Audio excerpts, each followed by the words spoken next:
we're in a culture that's $1 billion business, but we create millionaires. When you start standing by your word, you'll be able to build more relationships and resources. You know what? If you're gonna get into something, you gotta be prepared and you gotta do something big. When you get into a room, you gotta take advantage of networking, just having an open conversation. Sometimes you gotta look at in life how far you wanna go. I love to win. And people that love to win, they're gonna be successful. Probably one of the first and only to play in the NBA. He's an American rapper, actor, entrepreneur, and former basketball player. He's the founder and CEO of P. Miller Enterprises, a conglomerate company. In 2013, Forbes estimated his net worth to be $350 million. He's Master P, and here's my take on his top 10 rules for success.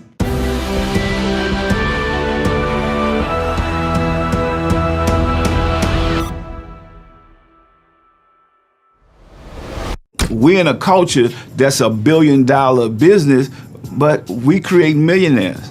So I talk to a lot of guys that I know that got a lot of big contracts, and the financial advisors running everything. And it's like, when basketball over, and you can't play basketball anymore, and you haven't put anything into learning financial literacy, where do you go from there? You go back to the hood.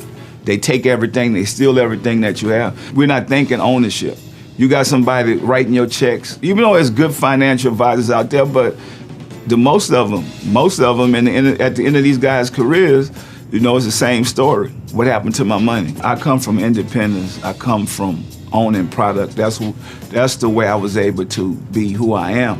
And as I grow and mature, I'm thinking, like, what if a LeBron owned the Cavs? How much money he would be making? Own Nike. It's good Nike gave him $1 billion shoe deal, lifetime deal, but how much money are they gonna make off of him? What happens when we actually own the product? When you look at all the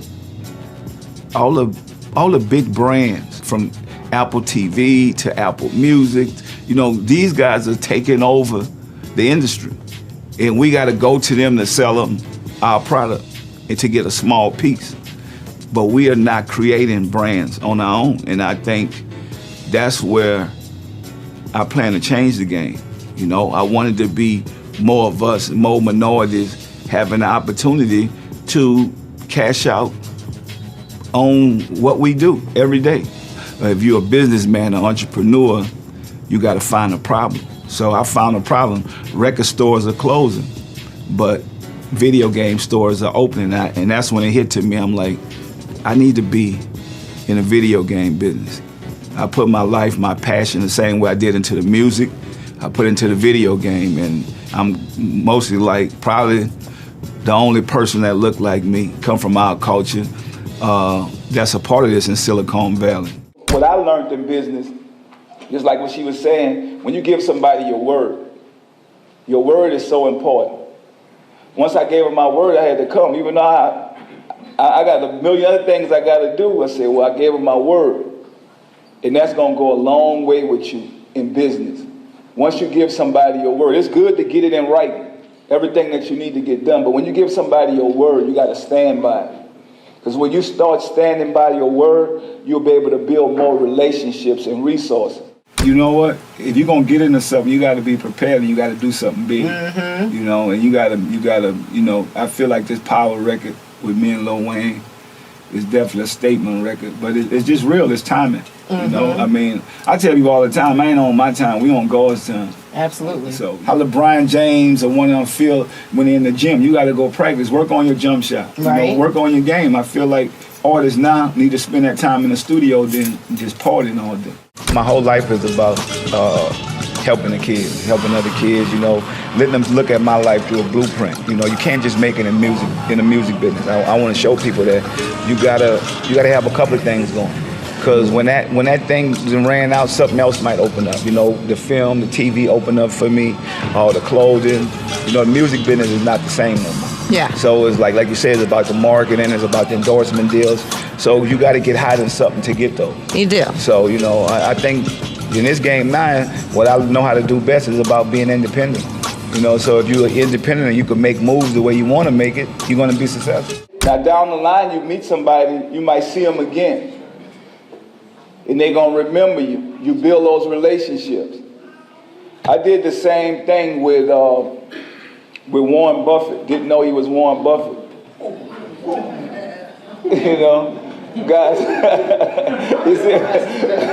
you know, I'm sitting in the room with Donald Trump, Robert Kiyosaki, and I'm thinking, these are the guys.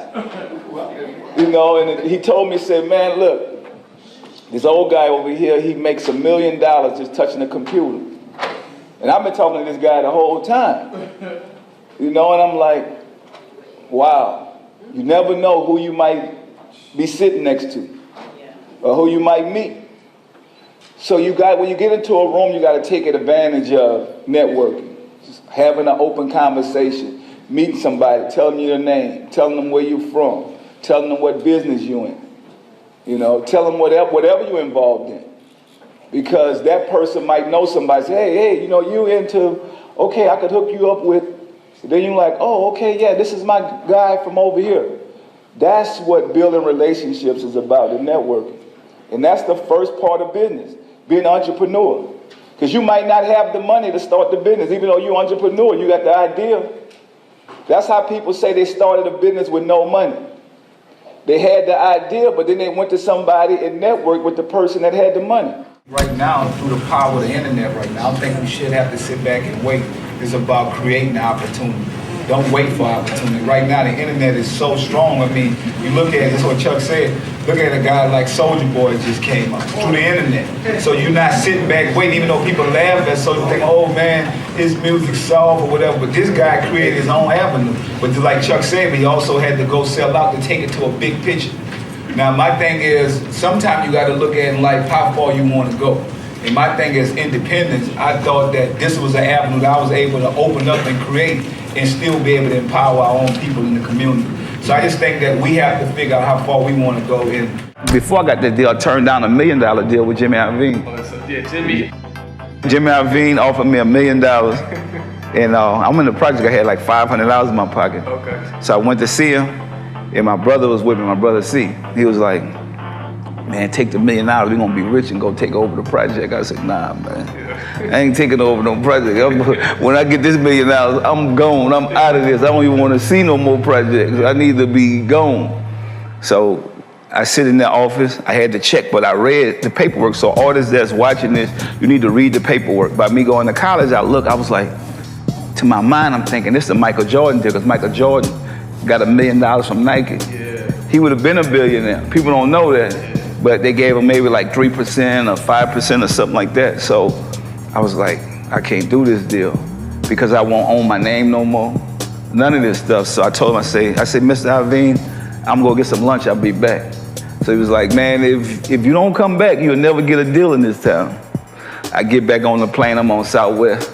Start eating them peanuts. I start thinking about that $1 million. I said, man, look, the people, you want any more peanuts? Me and my brother, man, we about to fight. He was like, man, why would you not take the $1 million knowing that we don't have no money? So he asked me, how much money you got in your pocket? I said, I got $500. He said, you got $500, you turn out $1 million. I said, but before we start tripping on each other, if that white man offered me $1 million, how much you think I'm worth? Gotta be worth 10, 15, 20, something. Yeah. You know, that's when he left me alone. It was a long ride back to New Orleans, but you know, but that's sometimes you gotta take chances on yourself. I think, you know, a lot of people, they say they hustlers, they say they're from the streets, but why is somebody else putting your music out if you really on the street? These records I'm hearing how you trapping and how you doing all this. Right. You know, you should be able to put your own music up. Right. You don't need nobody to put your music up. Right, you know, right. because we was out there, we changed our life, but we put our own music up. Right. We did our own thing.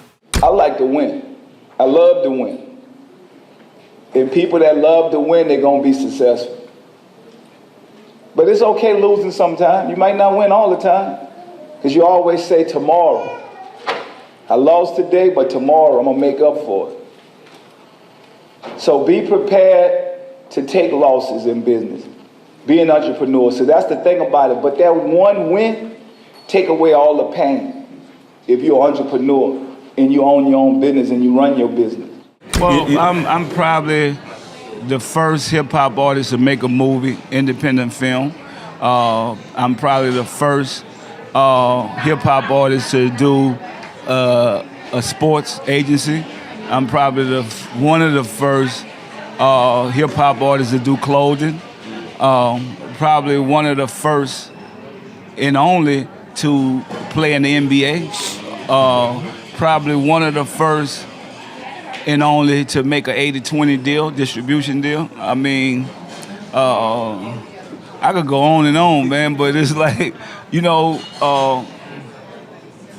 I mean, so many doors and open up for our people, and I'm just glad to be a part of that history. Thank you so much for watching. I made this video because Mystery Media Corp asked me to. So if there's a famous entrepreneur that you want me to profile next, leave it in the comments below and I'll see what I can do. I'd also love to know which of Master P's top 10 rules hit you the hardest and why. Leave it in the comments. I will join the discussion. Thank you so much for watching. Continue to believe, and I'll see you soon.